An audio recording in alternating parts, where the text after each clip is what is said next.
Hello बच्चों, अभी तक हमने अकाउंट्स में अकाउंटिंग के मीनिंग को समझा है कि अकाउंटिंग है क्या, हम करते क्या है अकाउंटिंग में। अब हम अकाउंटिंग के कुछ फीचर्स के बारे में पढ़ेंगे जो कि हम आप समझ लीजिए एक तरह से पढ़ भी चुके हैं, क्योंकि जो अकाउंटिंग की डेफिनेशन है वो उसके फीचर्स को ही तो रिप्रेजेंट कर रही थी कि what actually the accounting is. तो बात करते हैं, हम अपने फीचर से स्टार्ट करते हैं।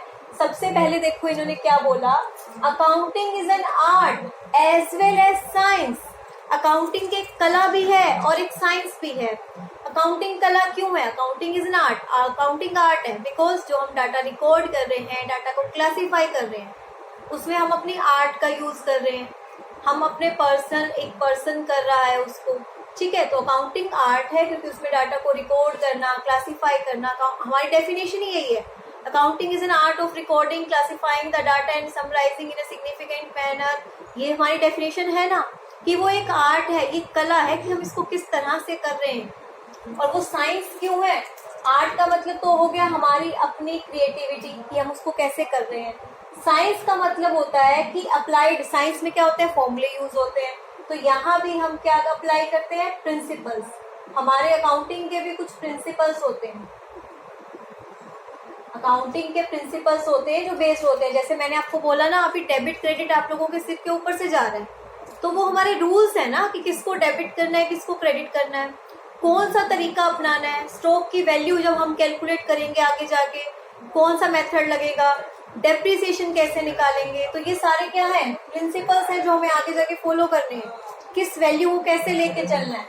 तो अकाउंटिंग आर्ट है क्योंकि हम अपने आर्ट के अकॉर्डिंग उसको रिकॉर्ड कर रहे हैं, उसको क्लासीफाई कर रहे हैं। और वो साइंस क्यों है? क्योंकि अकाउंटिंग के अंदर कुछ प्रिंसिपल्स फॉलो किए जाते हैं जिनको फॉलो करके ये काम किया जाता है।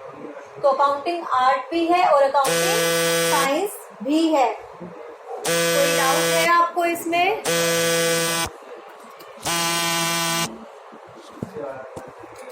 उसके बाद आपको सेकंड पॉइंट में क्या कह रखा है, ध्यान से देखेंगे। फर्स्ट में आपको क्लियर हो गया कि अकाउंटिंग आर्ट भी है और अकाउंटिंग क्या है, साइंस भी है।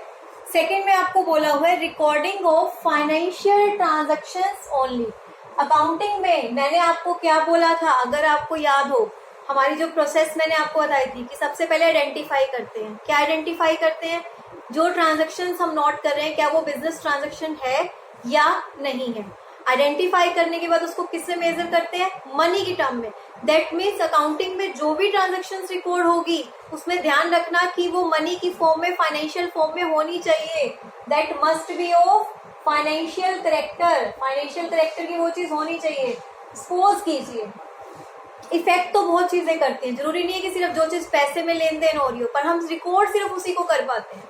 हमारी ऑर्गेनाइजेशन में स्ट्राइक कर ली वर्कर्स ने, 2 दिन काम नहीं हुआ, लॉस तो हुआ, पर क्या उस लॉस को आप कहीं पे कुछ दिखा सकते हो, लिख सकते हो? नहीं ना।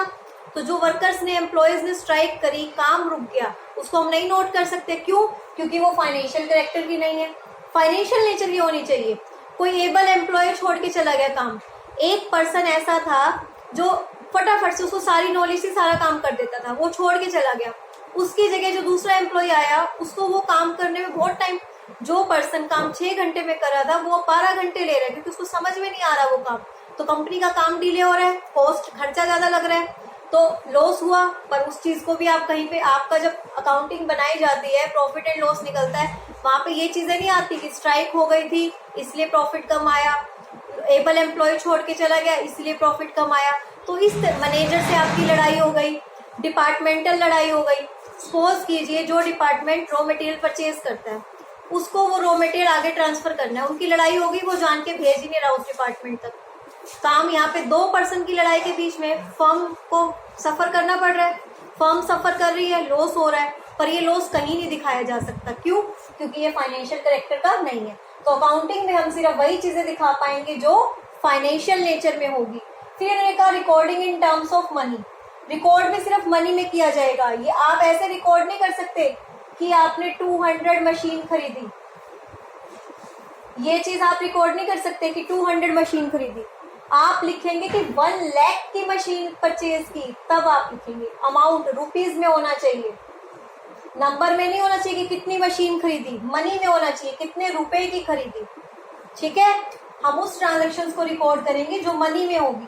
ना कि हम ये कि कितनी मशीन खरीदी, कितना रॉ मटेरियल आया, कितने का आया। Amount to be recorded in this, money record की जाएगी। क्लासीफाई मैंने आपको बताया ही था, सेम नेचर की जो होती हैं ट्रांजेक्शन्स एक ग्रुप बना देते हैं, one place, same nature one place. मानो रेंट है, रेंट का एक ही प्लेस बना दिया, एक अकाउंट। कोई हमारी कमीशन आ रहा है, कमीशन का एक बना दिया। राम है, राम का सेम नेचर मतलब सेम काइंड के खर्चे हैं, उनको एक अकाउंट में डाल दिया, ठीक है, ताकि हमें दिक्कत ना हो। सेम अकाउंट में डाल दिया। ये भी अकाउंटिंग का फीचर है कि हम इसमें क्लासीफाई करते हैं, सेम नेचर को सेम अकाउंट में डालते हैं। इसको क्या बोलते हैं? लेजर। क्लासीफाई करने वाली प्रोसेस क्या कहलाती है? लेजर। ध्यान रखना। आपको पता है क्लासीफाई के बाद क्या करते थे? समराइज। समराइज किस लिए करते थे? समरी बनाते थे ना। इसमें हम क्या क्या बनाते हैं समरी में? ट्रायल बैलेंस बनाते हैं और trading and profit and loss account. और क्या बनाते हैं हम? Balance sheet. क्या बनाते हैं? Balance sheet. ये सारी क्या होती है? समरी। समरी किस लिए की जाती है? इजिली अंडरस्टैंड, ताकि आप उसको देख के अकाउंटिंग के डाटा को इजिली समझ जाओ। अब इतनी बड़ी बुक मैं आपके सामने रख दूंगी कि आप समझ पाओगे? नहीं समझ पाओगे। सपोज करो आप 11th क्लास में स्टैट्स की बुक पढ़ के आए हो, वहां पे ग्राफ वाला चैप्टर आता था। उसकी मेरिट का क्या पॉइंट होता है कि ग्राफ बनाने का फायदा क्या है कि अगर एक इंसान को डाटा दे दिया जाए पूरी बुक की, इसको पढ़ो और बताओ कि क्या क्या चेंजेस हैं, कि इसमें कितना इफेक्ट पड़ा। आप पढ़ ही नहीं पाएंगे इतनी बड़ी बुक, पर आपके सामने मैंने एक ग्राफ बना के प्रेजेंटेशन में दिखा दिया। आप ग्राफ को देखते ही बता दोगे भाई इसका, इस कंपनी का ज्यादा प्रॉफिट है, इसका कम है, ये आगे चल रही है, पीछे चल रही है, इसकी सेल इतनी। ग्राफ देखते ही आप आंसर बता देंगे। तो सेम ऐसे ही है, क्लासीफाइड बुक देख के आप कुछ नहीं बता पाएंगे। समराइज किया था ताकि आप इजिली समझ पाए, इजिली उसको देख पाए, तो हम समरी करते हैं। तो समरी जहाँ पे होती है वहां एक हमारी अकाउंटिंग साइकिल कंप्लीट हो जाती है। अकाउंटिंग साइकिल क्या है? देखो, सबसे पहले ट्रांजैक्शन, पहला स्टेप यहाँ से स्टार्ट हुआ था मेरा, ट्रांजैक्शन। पहले ट्रांजैक्शन देखते हैं, बिजनेस की है, बिजनेस ट्रांजैक्शन है, ठीक है। फिर हम उसको कहाँ पे रिकॉर्ड करते हैं? रिकॉर्ड करने का मतलब जर्नल। बट अगर बिजनेस बहुत बड़ा है, अगर बिजनेस बहुत बड़ा है तो उन ट्रांजैक्शंस को जर्नल में रिकॉर्ड नहीं किया जाता, सब्सिडरी बुक्स में किया जाता है। कहाँ किया जाता है? मतलब स्टार्टिंग कहाँ से होगी? Subsidiary book. अगर बिजनेस बहुत बड़ा है तो कुछ हमारी सब्सिडरी बुक होती हैं, जैसे परचेज की अलग बुक बना दी, सेल्स की अलग बुक बना दी, क्योंकि बिजनेस बहुत बड़ा है तो परचेज भी बहुत लेवल पे हो रही है, सेल्स भी। परचेज रिटर्न की अलग बना दी। आपकी कुछ 9 बुक है, आप बुक में इसको देख लेंगे, अलग अलग बुक बना दी जाती है मेन।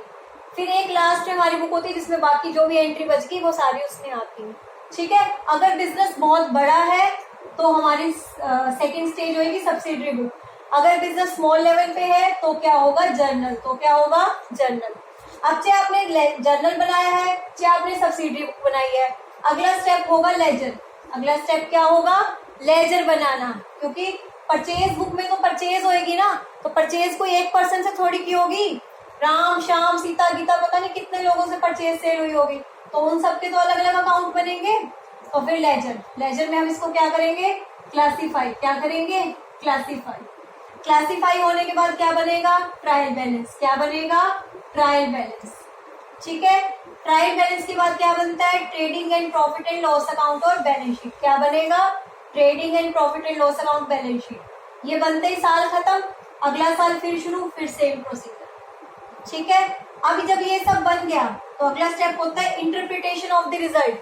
आपने अपना फाइनेंशियल पोजीशन आपके सामने है, आपका प्रॉफिट एंड लॉस आपके सामने है, इसको देख के क्या करोगे?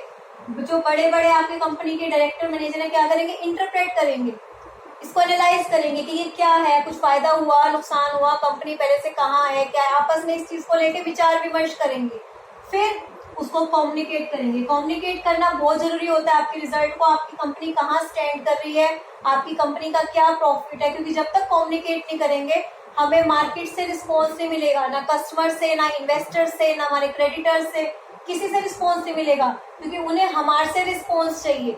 तो आज हमने क्या किया, आप इसको बुक में से अच्छे पढ़ेंगे। आज हमने फीचर्स किए अकाउंटिंग के, एक बार फिर से देख लेते हैं।